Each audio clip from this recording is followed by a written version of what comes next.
नमस्कार, स्वागत है आपका न्यूज स्पेशल में। खबर दिखाते हैं आपको नागपुर से, जहां 17 मार्च को नागपुर में हुई हिंसा के बाद इसमें एफआईआर दर्ज हुई है और इसमें एक बहुत बड़ा खुलासा हुआ है, जिसके मुताबिक दंगाइयों के निशाने पर उस दिन महिला पुलिसकर्मी भी थी, जिनके साथ दंगे में छेड़छाड़ की गई और यहां तक कि सिपाहियों की वर्दी फाड़ने के भी आरोप है।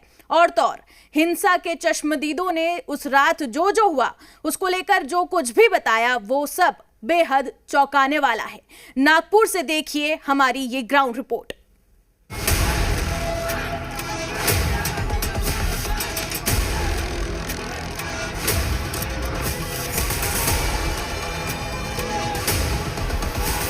बच्चे और औरतें थी, उनके ऊपर हमला किया। बिल्कुल कश्मीर स्टाइल में पत्थरबाजी हो रही थी। नागपुर में 17 मार्च की शाम नफरत का खेल कितना घिनौना हो चला था। कैसे दंगाई उस शाम हर हद पार करने को तैयार थे, इसका खुलासा अब एक एक करके होने लगा है। दंगाइयों ने न सिर्फ गाड़ियां जलाई, पेट्रोल बम फेंके, पत्थरबाजी की, बल्कि कुछ ऐसा भी किया जो बेहद शर्मसार करने वाला है। हिंसा के बाद अब इस मामले में जो खुलासा हुआ है वो बेहद चौंकाने वाला है, जिसके मुताबिक दंगाइयों ने हिंसा के वक्त महिला सिपाहियों के साथ छेड़छाड़ की, उनको गंदी नीयत से छुआ, अश्लील इशारे किए, यहाँ तक कि उनको निर्वस्त्र करने की भी कोशिश की गई। उनको भद्दी भद्दी गालियां दी गई, जिसके खिलाफ अब एफआईआर दर्ज कर ली गई है।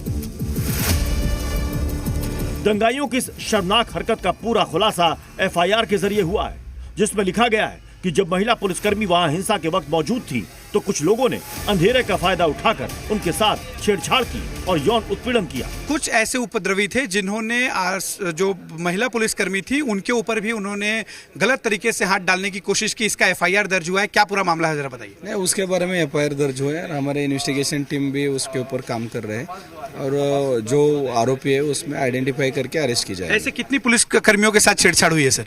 एक हमारी महिला है कर्मचारी और उसके हमारी एफआईआर भी दाखिल है, तो उसके ऊपर कार्रवाई की जाएगी।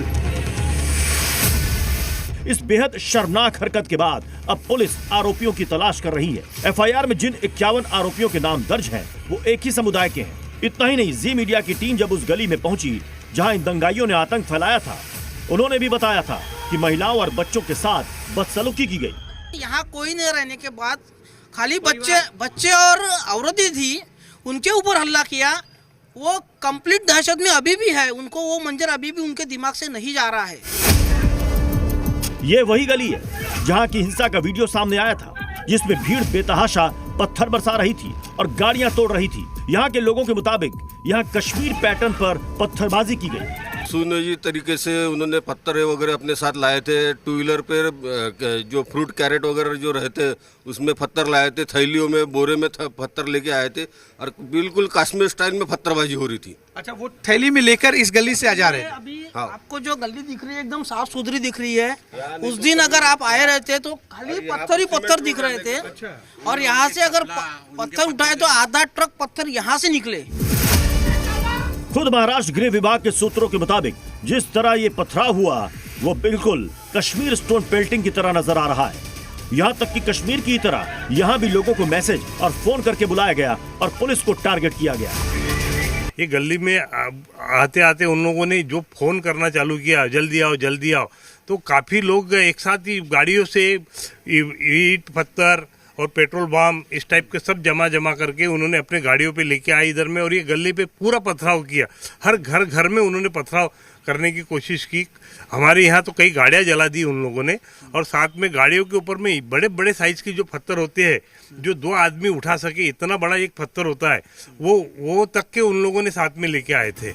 भीड़ बड़ी संख्या में थी और हाथ में तलवार, कुल्हाड़ी, चाकू और यहाँ तक कि पेट्रोल बम भी थे, जिससे कि हिंदुओं के घर तक जलाने की कोशिश की गई। ये घर पे बैठे थे और इनके ऊपर पत्थर आके गिरा और चोटिल हुए ये, और इनकी आपकी गाड़ी भी जला दी गई। गाड़ी पूरी जलकर खाक हो चुकी है। इस पर पेट्रोल बम से अटैक हुआ था। पेट्रोल बम यानी कि इसी से आप अंदाजा लगा सकते थे कि इस घर पर भी पेट्रोल बम से अटैक हुआ है। इसकी खिड़कियां जो है, खिड़की का हिस्सा जला। गनीमत रही कि आग घर के अंदर नहीं फैली। घटना के चश्मदीदों के मुताबिक भीड़ बड़ी संख्या में थी और सीधा हिंदुओं के मकानों वाली इस गली में पहुंची। यहां से मॉब अंदर आता है। यहां पर बैरिकेड्स उस वक्त नहीं थे। इसके बाद अंदर की तरफ ये पूरा मॉब जाता है और सीधा आप देखिए यहां से पूरी हिंदू कॉलोनी शुरू होती है। और जो आप गाड़ियां देख रहे हैं, इन गाड़ियों को देखिए, एक गाड़ी यहां खड़ी है, इस पर पत्थर मारा गया है। लोगों में 17 मार्च की दहशत ऐसी है कि अब वो खुद गली में बैरिकेडिंग कर रहे हैं। ये गली के लोगों ने खुद यहाँ पर एक तरह से बैरिकेडिंग करी ताकि मॉब वापस आ ना सके। एक तरह का जो डर है वो कहीं ना कहीं दिखाई दे रहा है कि कभी भी ये लोग आ सकते हैं और हंगामा कर सकते हैं। रात को हमने उनको बहुत विनती की कि भी हमारे यहाँ पे कम से कम बैरिकेड लगा दो और 2 पुलिस सामने में खड़े करो, क्योंकि सामने में जो समुदाय है वो पूरा मुस्लिम समुदाय है। उसके बावजूद भी रोड के ठीक उस पार, हाँ, देखिए मैं एक तस्वीर दिखाता हूँ। रोड के ठीक इस पार जो है मुस्लिम जो है मोहल्ला है और इस पार हिंदू मोहल्ला है जहां पर अटैक हुआ, पेट्रोल बम चलाया गया। इस पूरे मामले पर अब पुलिस एक-एक सीसीटीवी खंगाल रही है ताकि हिंसा के एक-एक आरोपी तक पहुंचा जा सके। और अब लोगों की भी मांग है कि आरोपियों के घर पर बुलडोजर चलाया जाए। मैं प्रशासक से यही कहना चाहता हूँ कि यहाँ पे जो भी कार्रवाई हुई है वो सारा बुलडोजर से उन लोगों को पूरा नेस्तानूद कर दो। माननीय मुख्यमंत्री देवाभाऊ से मेरा नम्र निवेदन है कि उन्होंने महाराष्ट्र में भी वही कानून इम्प्लीमेंट करना चाहिए जो कानून माननीय योगी जी कर रहे हैं। उस तरीके से देश में दंगा नियंत्रण होगा, महाराष्ट्र दंगा मुक्त होगा, नागपुर दंगा मुक्त होगा। वो इस पूरे मामले पर पुलिस अब तक 51 लोगों को गिरफ्तार कर चुकी है और इन सभी पर दंगा फैलाने का आरोप लगा है। इस पूरे मामले को एक सुनियोजित तरीके से किए जाने के भी सबूत सामने आए हैं, जिसमें एक ये भी है कि हमले से पहले ही मुस्लिम समुदाय के लोगों ने अपनी गाड़ियां वहां से हटा दी थी। ये गली सबसे ज़्यादा महत्वपूर्ण इसलिए है क्योंकि इस गली में सभी मुस्लिम जो दुकानदार है या मुस्लिम समाज के लोग हैं उनकी गाड़ियां रोज़ाना खड़ी होती थी। आरोप है कि घटना वाले दिन इस गली में एक भी मुस्लिम व्यक्ति की गाड़ी नहीं थी। यही वजह है कि ये सुनियोजित हमला था, पूरी तरह से प्लान किया गया हमला था। लेकिन इलाके के मुस्लिम समुदाय के लोगों के मुताबिक उनकी गाड़ियां भी तोड़ी गई।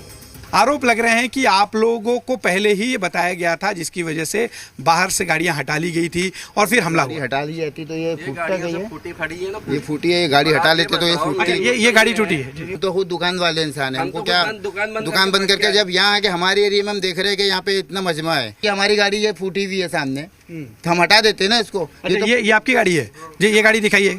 ये देखिए ये गाड़ी कह रहे हैं हम ही लोग कर रहे हैं दंगा, तो ये कौन फोड़ रहा है? ये गाड़ी ये आपकी गाड़ी है? ये कौन फोड़ रहा है ये गाड़ी? ये बताइए कि गाड़ी कहाँ खड़ी थी आपकी? वही गाड़ी है, जहाँ खड़ी है वही खड़ी है। तो यहाँ पे कैसे आगे, मतलब कौन लोग थे जो अंदर घुसे, ये जानना चाहिए। क्या है वो आके फोड़ के?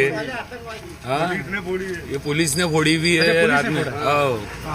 हिंसा के बाद से ही इलाके में कर्फ्यू लगा है और पुलिस लगातार हालात पर नजर बनाए हुए है।